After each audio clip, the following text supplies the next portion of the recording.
You've also said, asking for feedback stops working the moment you have real power. But a founder, like a lot of people I talk to and who listen to this are early stage founders. A founder starts with power, right? They're the boss Yes. from day one. How does a Yes. founder actually get honest feedback? Yes. Well, fortunately, there's some very easy, quick ways to change how you get feedback and to change honest feedback, because especially for founders. Hi, I'm your host Vishesh, a five-time founder and a founding CTO for over a decade. Shipping product got easy. Scaling the roadmap, tech strategy, and engineering organization behind it didn't. That's where I help. More info at vishesh.space. I'm joined today by Sabina Nawaz, author of You're the Boss. She says it's not power that corrupts a leader, it's pressure. And by the time you notice you've become the boss your team dreads, the damage is already done. She ran executive development for 11,000 managers at Microsoft and spent the next 2 decades coaching CEOs and leaders across the globe. In this episode, she breaks down the 4 traps that quietly turn founders into micromanagers, why 95% of teams aren't actually teams, and the 2 words that kill defensiveness the moment you hear hard feedback. Hey, hi Sabina. Thanks for joining me on the podcast. Thank you so much, Vishesh, for having me. Awesome. So I think Marissa, one of my co-founders from the past, introduced us. You were at Microsoft, I think. So were you colleagues? She said she worked with you. We were colleagues for a while. I'd obviously like to thank Marissa first for the introduction, but let's dive in. Your book argues getting promoted is the most dangerous thing that can happen to you. More dangerous than a bad hire or a bad product decision. Why is that the case? So in my book, You're the Boss, one of the first things to recognize is that when you're in a new level, the rules are new. The rules are different. The very things that were strengths of yours that got you promoted will not be viewed in the same way in this new perch that you occupy. So for example, let's say that you have great attention to detail. And now you've become a manager. The people who report up to you might now take your attention to detail as you micromanage. Or let's say that you are very strategic and now you have become a manager of managers. Right. Often the people reporting up to you might think you're being manipulative. Let's say you are great at building relationships and you get promoted to an executive. People might think now that you're indecisive, that you're not going to hold people as accountable or deliver the tough messages that you need to deliver. I am not saying stop taking advantage of your strengths. Right. I'm saying insert an and. First, raise your awareness that the view is going to look very different to somebody coming from the other side where they have less power than you. And second, you can do things to optimize for both sides. So for example, if you are very relationship based, you might say, I'm going to give myself X amount of time to establish the relationship. And then I'm going to work on delivering this piece of tough feedback or holding people accountable. So you can do both things once you're aware of how it's going to look from the other vantage point, communicating and setting expectations accordingly. Interesting. And we'll dive into how we go about getting better at self-awareness. But before that, I saw computer science somewhere in your background. How did you go from running that to running an executive development for 11,000 managers at Microsoft? That must be a big shift. It was a big shift. I was working in the product groups at Microsoft and Windows, MSN, Internet Explorer, and a whole bunch of other products. I managed a lot of teams that developed those products. Then Microsoft offers you a sabbatical for 8 weeks, assuming certain conditions are met. This was probably the first time in my life, Vishesh, that of those 8 weeks, I spent a couple of weeks traveling, but spent a large chunk of that time doing absolutely nothing. And by the way, that has also become a key tool in my book that I write about called Blank Space, because it's so valuable to have space where your brain has some blank space, because the research shows that our best ideas come when we're in the shower, when we're working out, when we're commuting. In other words, when there is some blank space. So in my blank space, I suddenly had this crystal clear realization. The realization that it was no longer a matter of if, but when I would become a corporate vice president at Microsoft. And that had absolutely been my career goal. Having come to the United States from India, being one of the few technical women around, I absolutely wanted to get promoted to higher and higher levels. But what was really anticlimactic in that moment for me, on that couch, doing nothing in my blank space, when I realized that I could get there, it suddenly felt boring. Why should I spend the next 5 years of my life chasing something that I know how to do and get to? And then I thought, oh my gosh, what am I going to do with my life? That led me to examine what were some of my strengths. I had consistently received feedback that I was good at managing people. And so I thought maybe I should experiment with giving back, with helping train other managers and executives on how to lead organizations through complex business challenges and high levels of pressure. Fortunately for me, there was a group at Microsoft that did this work and they hired me to do that for them. A blank space is an interesting concept. What does blank space look like in 2026? It is so hard to go blank. You're always flooded with information, of course. Is there a 2026 version that you've thought of? Absolutely. Not only have I thought of it, myself and dozens of my clients practice blank space in 2026. Before you start to get on work stuff, your Teams, your Slack, your email, your text, let's say you start doing that first thing in the morning. I know as we're talking right now, it's 6 a.m. for you. And let's say at 5:30 a.m., you've already started doing that, Vishesh. Well, what if instead of 5:30 a.m., you do that at 5:32 a.m. and you take the first 2 minutes to simply unplug and not do anything and just be and see what happens. Now, it's unlikely that in 2 minutes you're going to get a world-changing realization or aha moment. That's okay. But what you're doing is building that muscle. Over time, my clients practice in 2026 is 2 hours back to back every week, 2 hours. 2 hours. Where they're not talking to other people, they're not reading, and they're certainly not online. So they might doodle, they might mind map, they might write some things down as they're thinking about a big challenge that they normally don't have time carved out for. That's what blank space looks like. So they can actively think about a specific challenge that they're facing, and that doesn't interfere with like getting your mind to a blank space. Yeah. Absolutely great question, Vishesh. So the purest form of blank space is to go without actively thinking about anything, being completely agendaless, being completely blank. Now, for most people, that is very, very difficult to achieve. So I don't recommend starting that way unless you're already very practiced at things like meditation or managing your own anxieties that are going to come up when you have a completely blank slate. I recommend you start with thinking about a particular topic, but even that helps you because you are forced not to then go, here's a message, here's a Slack, here's a phone call. You are forcing yourself to stay focused on one thing and don't give yourself the task of, at the end of these 2 hours, I have to have a slide presentation that I'm going to share with my CEO. Just here's the topic. Now what comes to mind? So come to the topic with a blank mind, if you will, a blank space, if you will. Now, over time, maybe you get so good at it that you simply show up in a purely blank space way. But you need to do it in steps so that you feel successful enough to not give up on it. One of my clients who, instead of a topic, she would make sticky notes all over over her desk over the course of a week. Then she'd gather up all these sticky notes and go to her blank space. When she looked at all the sticky notes, she realized it wasn't any single one of those. Looking at them in totality made her realize a massive market opportunity that the company was missing. She was able to articulate that, frame that to the board, and get promoted 2 levels to be in charge of that initiative. Yeah, one of the things that I find hard is, and so what I've tried in the past is not looking at the phone and maybe stacking my habit stack to, morning routine followed by maybe reading a book. But I maybe tried it for a couple of months and then I slipped back into waking up and then just giving me that 30 seconds or a minute of the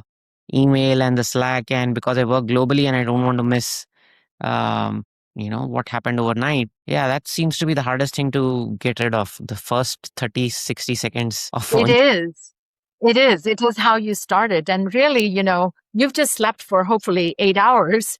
Are Right. you really going to save the world in those 30 seconds? Is it really going to make that much of a difference? Right.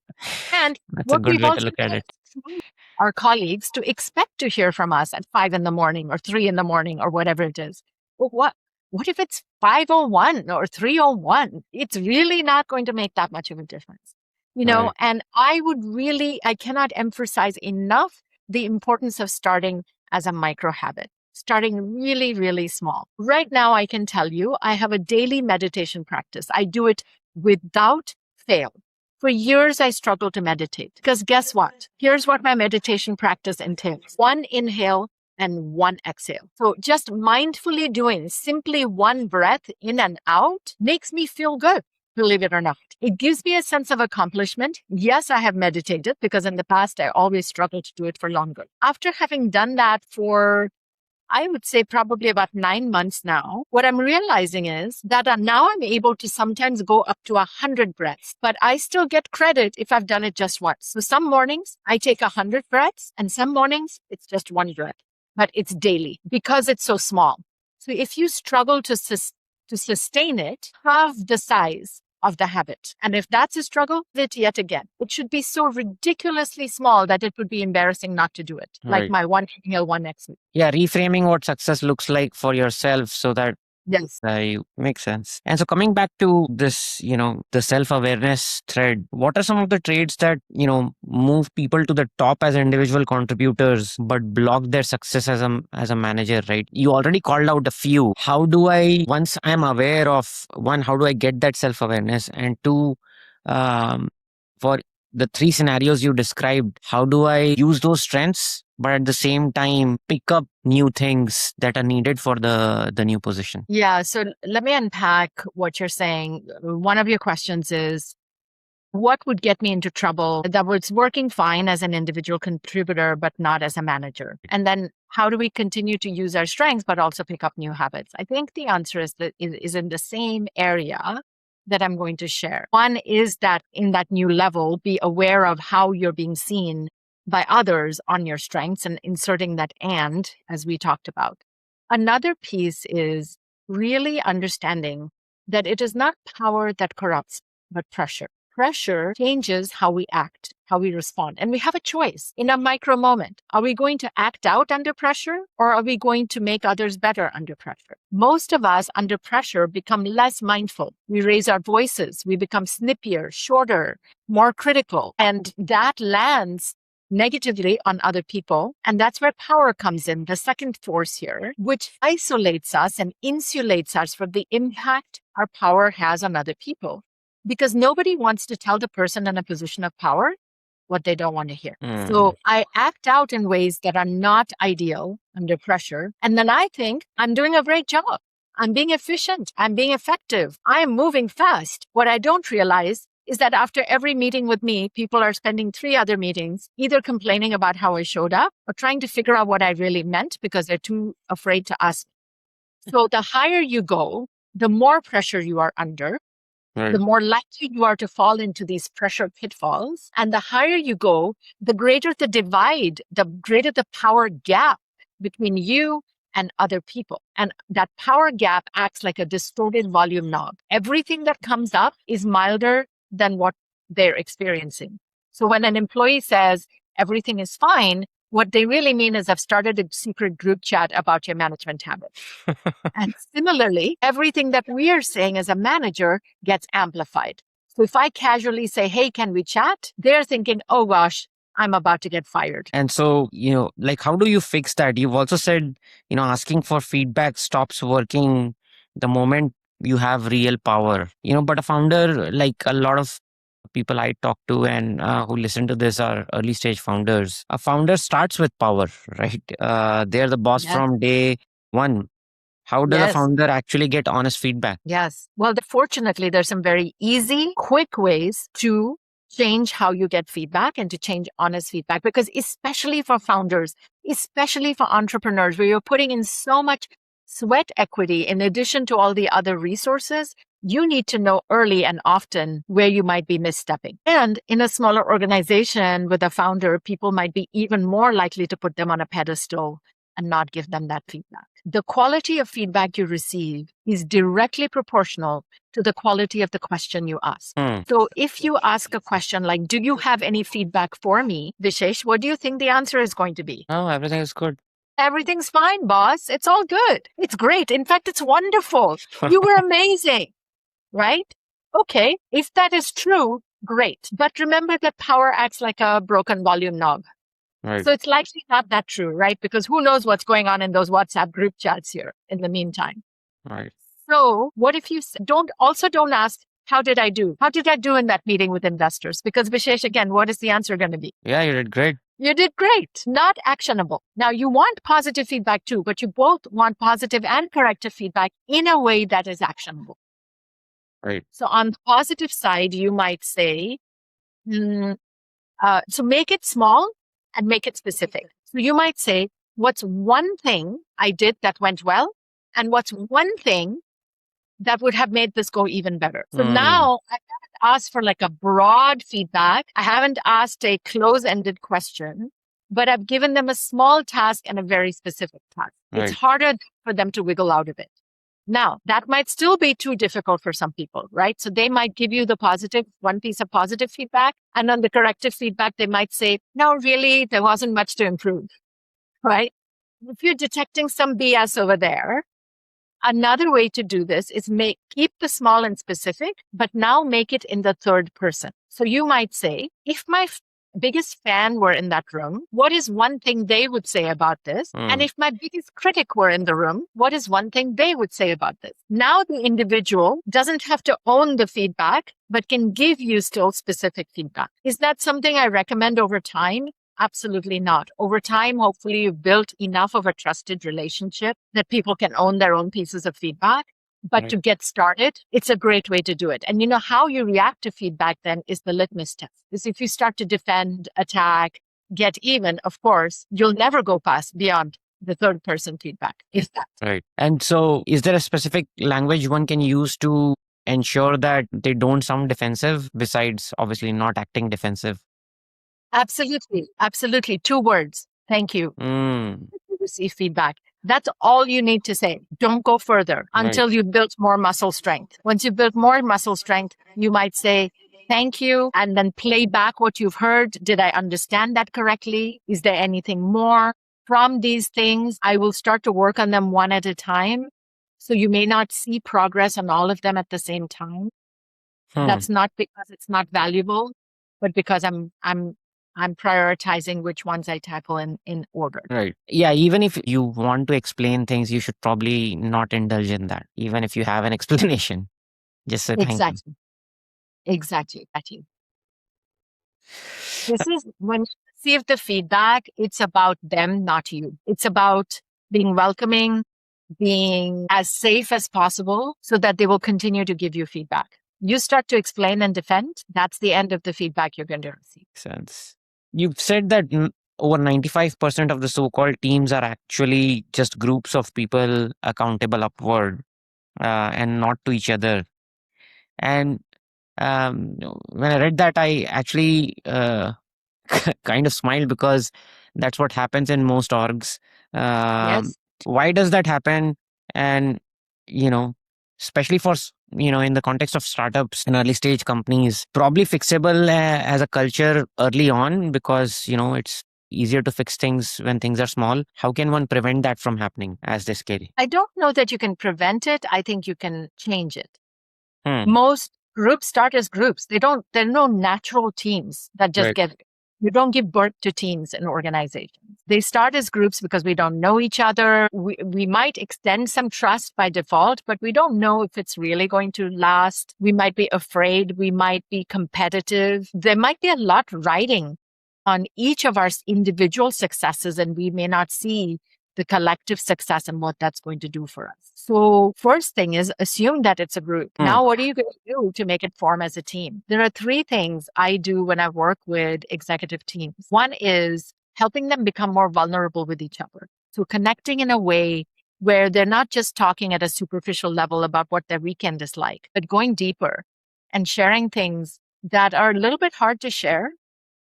but that shows them to each other as humans. So there's connection, there's humanity, there's empathy. The second thing is to be able to have difficult conversation. Can they give each other direct feedback? We just talked about feedback at length. You could use those kinds of questions. Can they tackle an issue where they're worried about losing out on something? Can they handle conflict productively? So having difficult conversation. And the third thing is doing some work together. Many of these groups that are not yet teams have been tasked by the boss to work on tasks that are in individual silos. So how do we come up with genuine, not just make work, busy work, genuine joint goals that people can work on together? Because once you're working with somebody, you've got your hands dirty, you're standing next to them, is such a shortcut to building greater communication, rapport, and trust. Right. And do you have some examples of, something recent that you've done in terms of structuring these joint roles? They're usually business topics that people then have to work on together. So for example, let's say there's something around creating a certain solution for a customer. And typically they would have, say, the product and the engineering teams working together to create that solution. Right. But what if you brought along customer success? Because actually the customer success people know how these things land, and then they are brought in at the very tail end. What if they came in right from the beginning? An organization I worked with, they decided to bring in customer success, product engineering, and marketing all in on the ground floor as opposed to coming in at various stages. And they started to shape and design things right from the beginning in a way that was much more integrated. Guess what? They had much fewer customer issues down the road, much higher satisfaction, a stronger connection to how to frame this service in the market, not after it was built, but right before it was even designed. And you said they should try and go deeper. How do you go deeper? What's the deliberate thing you can do to go deeper in terms of having a conversation with the team? One of the things I ask teams when I'm running an offsite to share individually, one by one, is a response to two questions. Question number one thing I want you to know about me. And question number two, one thing I don't want you to know about me. Now, you can imagine that second question is, of course, it's a paradoxical question, but it's very difficult for people. People get quite emotional. Someone might say, for example, I'm really suffering from imposter syndrome. I'm not sure I'm the right fit for this group. Someone else might say, my child is in jail. Or someone else might say, my partner has a severe health situation. People have shared their own journeys around mental wellness, mental health struggles. So there's a wide range of things that people keep hidden that when exposed to their colleagues in a safe enough environment, actually helps them understand each other better and work with each other with greater trust. Yeah, those two seem like a good pair of questions. You also advise speaking like a third person in a meeting. Being the third to speak in a meeting? Yeah, being the third to speak in the meeting. Not third person, sorry. Yeah, being the third person to speak. But most founders are expected to lead the meeting. The team looks to them for direction, probably. And so there might be scenarios where you have to speak first. One, why do you recommend being the third person to speak? And how can a founder actually practice this, or anyone for that matter? Well, like with anything, Vishesh, I would say you diagnose which strategy fits which situation. Right. There are absolutely situations where a founder is going to come in and not just speak first, but be the only person speaking, perhaps, because they're sharing a key piece of information or data. There's no debate about it. This is exactly where we're going to go. I want to let you know about this. Now, maybe they have some time for clarifying questions. There are situations where founders feel they're the only ones who are coming up with ideas. They're working harder than anybody else. Nobody else is jumping in. And where they also want to grow the capacity, the creative thinking, the critical thinking, the strategic thinking of the team. But they're not confident the team can do it. Right. In those situations, they could be the third to speak, because when the founder starts out with their creative ideas or their strategic ideas, nobody else is going to jump in. It's convenient for everyone else too. It keeps them off the hook. Right. Who's going to argue or disagree with what the founder has already said? So, of course, you come in, if you're convening the meeting, you are in a literal sense the first person to speak, because you're going to talk about the agenda and the outcomes and pose the question that kicks off the conversation. But then even deliberately, you might say, I'm not going to be the first person to speak. I will speak towards the end because it's really important to harvest as many and as many diverse opinions as possible first. That helps. That also prevents people from wigging out, like, why is this person not speaking? Yeah. I was going to say that sorry, the intentionality makes it not weird. Yeah. Yes, exactly. Exactly. And you said, if somebody says they're self-aware, they're not, right? That's almost a paradox. How does a leader actually develop self-awareness if claiming it proves they don't have it? Right. I don't know that we're ever 100% self-aware. There's always going to be blind spots. There's always going to be Of course. deficiency in our knowledge. The first thing is designing those robust feedback questions, as we've discussed. So you get quality feedback from others, and because they can see things from a vantage point that you're not in. Even if you give yourself feedback, you're giving yourself feedback from where you're sitting. You have no idea what the effective power is doing to the people you're trying to lead in the organization that you founded. First is that. Second, in my book, at the very end, there's a chapter called 360 Yourself, where you answer 42 questions very, very quickly. It takes about 10 minutes to do. That will raise your awareness of where there might be some gaps. Everything starts with diagnosis. So it is a really important thing to first diagnose where might you be more susceptible to having pressure corrupt your actions? Where might you be more vulnerable to act cluelessly because you're not aware of a certain power gap? So this is a very quick way to diagnose what pressure pitfalls and what power gaps are going to be an Achilles heel for you. And therefore, then what do you need to do to mitigate those? Yeah, I think having a list probably helps because you probably won't be able to come up with the questions to dig in. Right. And coming back to, it's not power that corrupts, it's pressure. But there are some scenarios where more pressure actually produces better leaders. How do you differentiate between those two? Absolutely. Look, pressure, the only reason to work on how to manage pressure is because pressure is also really good. Pressure does create diamond from coal. So pressure it doesn't have to define you, it can refine you. So this is not about pressure being bad.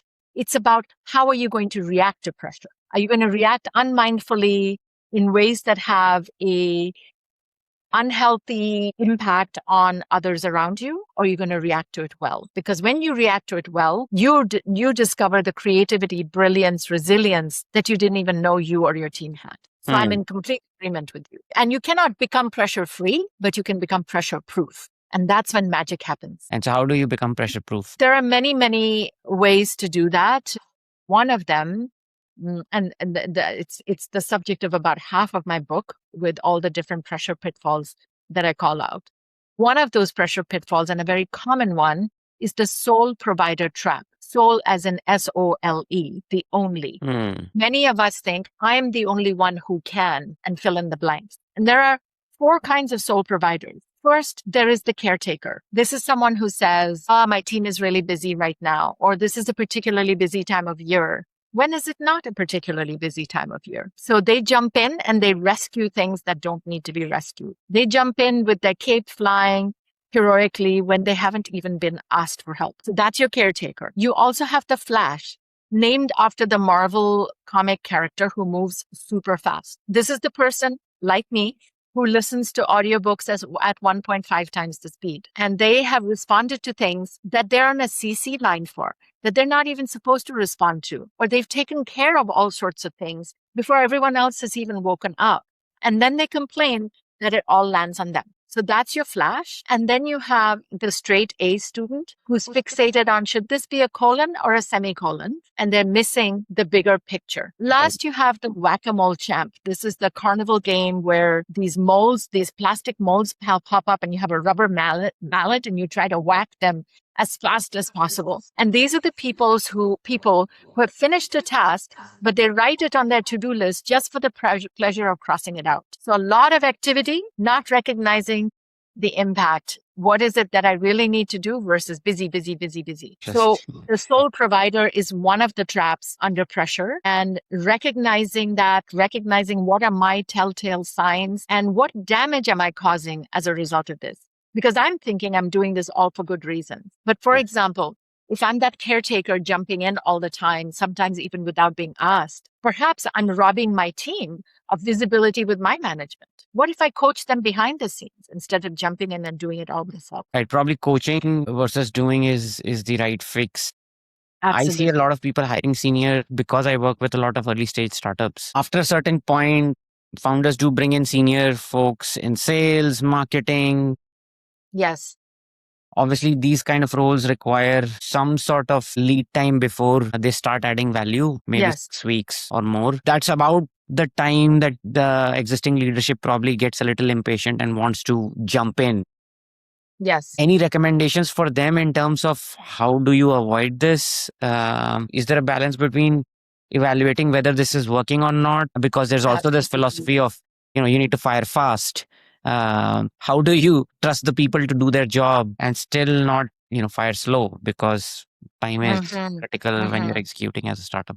One of the mistakes that just about every manager I've worked with makes is delegating incorrectly. They treat delegation like a switch. I either delegate this to you, you take care of it, or I keep it all under my control. The problem with that is, let's say I'm delegating something to somebody who hasn't done that before, or who isn't a mind reader and doesn't know what I'm looking for. They send it to me on Friday. It is completely not what I'm looking for. Now it ruins my weekend because I have to redo everything, and it ruins their self-confidence, and it tanks our trust and our relationship. So instead of treating delegation like a switch, you Right. treat it like a dial. You might first simply do the thing yourself and have them watch. Then you might teach them. Actually, first you might tell them exactly, give them a prescription. Here's step 1, here's step 2, here's step 3. Then you teach them. This is why we do it in this order. Here's where we pause and get a response from the customer, or whatever it might be. Next, step number 4 on that dial is coach. What did you think about before you came up with the solution? What are the pros and cons?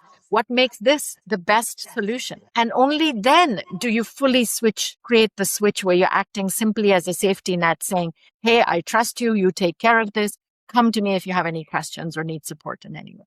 Throughout, no matter where you are on the delegation dial, you never, ever, ever just expect the delivery on the delivery date. You should have some sort of a monitoring system, whether it's once daily, depending on where you are on the dial, so you can calibrate and provide feedback in incremental steps before too much time has been wasted doing the wrong thing. Makes sense.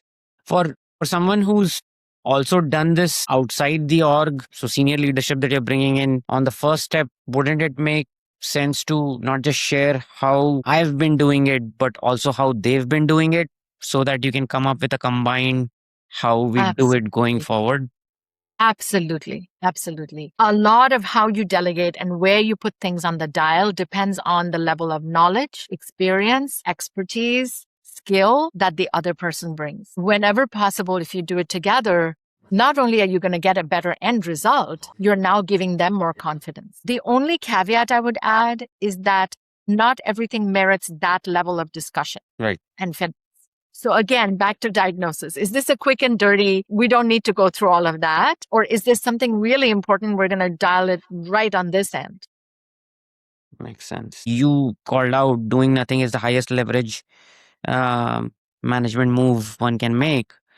You know, leader in an early stage company with 5 fires burning and there is a runway countdown, someone might think this is absurd. There's no time to slow Yes. down. Yes. Is this the recommendation you give to early stage companies as well, or early stage leaders as well? And how should they read this? I recommend this to just about everybody, including my children Oh, who are now young adults. Because let's say you're going right. in an early stage startup. You've got all these fires and you've got the burn rate chasing you behind. You might be actually burning through money in the wrong direction and not taking the time to realize that, because you're all in and you're moving so fast forward that Right. now you're going to have to take 15 steps backward. And guess what? Your pipeline, your money has dried up in the meantime. By taking blank space time on a regular basis, you're preventing that from happening. You're giving yourself that space. So it's actually not slowing down. It actually prevents a much bigger slowdown or a much bigger failure. It also facilitates a much bigger vision and opportunities for success, because it's hard to get that when you're constantly going. And is there a way to do this as a team? Like, do you have exercises where, teams can do it together? Done it with a team that I myself ran, where we gave ourselves that time and then we got back together. It wasn't completely blank. It was with a question for our business. It was really, really helpful. And it was also very interesting to see how different people's brains worked, because somebody drew a picture and had a very graphical way of describing this in a very right-brained fashion. And somebody else had an Excel spreadsheet and an analysis and everything in between. But absolutely, giving yourselves time to think laterally can be a game changer. Founders carry a lot of context, and in meetings that often comes out as, yeah, but, and nobody likes hearing it, and it shuts the conversation down, right? What should they do instead? They have this additional context, but they don't have to be, yeah, but. Yes, by changing one word. If they change the word but and replace it with the word and. Yes, and. When you say yeah, but, it completely invalidates what the other person might be saying. Whether they're right or wrong, usually it's somewhere in between. Anyways, it's not that black and white. Right. Their intent is to be of help. And when you yeah, but them, you're quashing that intent, that good intent, that helpful intent, that entrepreneurial spirit and initiative. So what if you said yes, and? So yes, I hear you. I hear this is really important. You're thinking of it this way. And what if we also brought in the context from our customers? Right. What do you know about that? Would it be helpful to have that discussion? Yeah, I think I've heard the yeah and recommendation, but not the way you've put it. I think there is a layer in between that the last person I heard this from missed it, which is, yeah, I hear what you're saying, and here is what I think as well. So yeah, makes sense.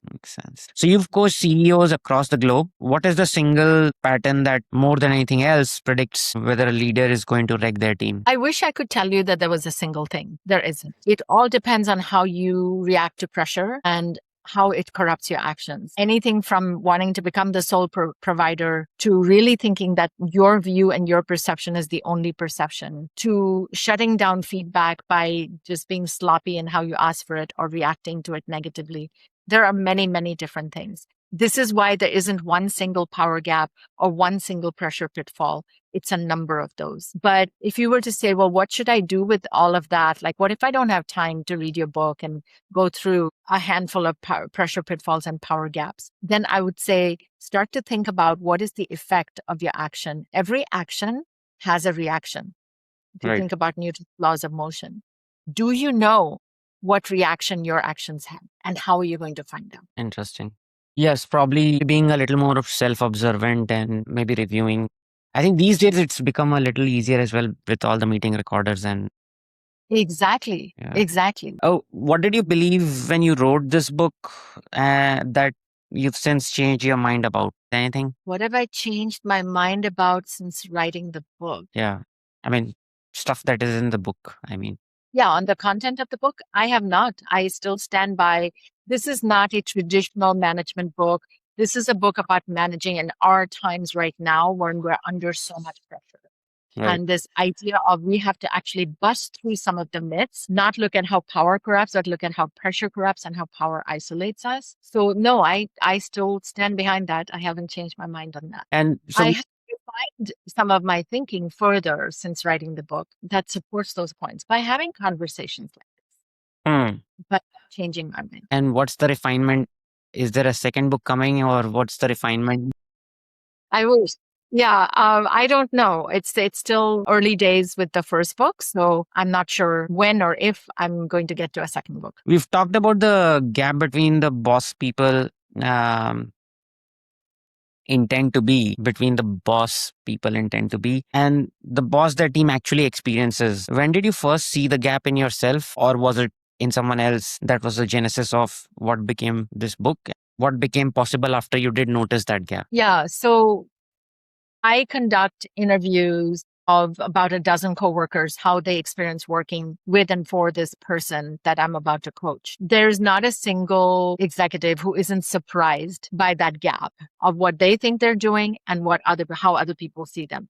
Because it's rare to find a human being who wakes up in the morning saying, I'm going to make life confusing, difficult, or miserable for my people.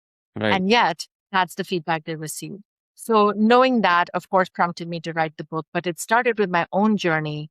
Because when I first managed software teams, people told me I was the best manager they'd had. And as we talked about making my career shift and then managing executive and leadership development, I went off on parental leave. And the first day, as I'm getting ready to get back to work, my assistant Lori calls me frantic. Where are you? Steve expects you in 30 minutes. Lori starts to read me the memo I'm supposed to discuss with Steve Ballmer, the CEO of Microsoft, while I'm hitting warp speed on my way there. And Vishesh, that set the pace and tone for my return to work. Inbox overflowing, calendar packed, infant at home, no sleep, no peace, no patience. And overnight, I morphed from being caring and nurturing to snippy and short. And like my clients, I thought I was doing great. I was being efficient and effective until my colleague Joe stops by. And as he stops by, I've got like 10 fingers on the keyboard looking over my shoulder going, hurry up, spit it out. I'm busy. I'm more important than you. And Joe says, Zach is crying in his office because of what you said. And my entire body goes hot with shame. And I think, how did I get here? How did I get from being best boss ever to now being the boss from hell that people are afraid of? So that was the moment for me, Vishesh. And I cross the hall, I knock on his door, and I say, I'm so sorry. There's no excuse for how I acted in that meeting. And Zach's eyes brim with tears. And that is the moment of connection where I realize this is what I want. What I want is to treat people with humanity. Yeah, that could be tough, having someone react right away, because people usually hide these things. And so you don't even get to know. Exactly. I was lucky that my colleague chose to tell me that. The best way to reach you or follow your work? The best thing to do is simply go to my website, sabinanawaz.com, because you'll get resources and tips. If you buy my book, You're the Boss, you can then also download free tools that are in the book for your own use. And you can also sign up for my Substack newsletter, Pressure Proof, directly from the website. Awesome. Well, Sabina, thanks for sharing all the tips and hacks and ways to manage people better and manage oneself better. Thanks for joining me on the podcast. Thank you for having me, Vishesh. This was great talking with you. If you found this valuable, you can subscribe to the show on Apple Podcasts, Spotify, or whatever your favorite podcast app is. See you in the next episode.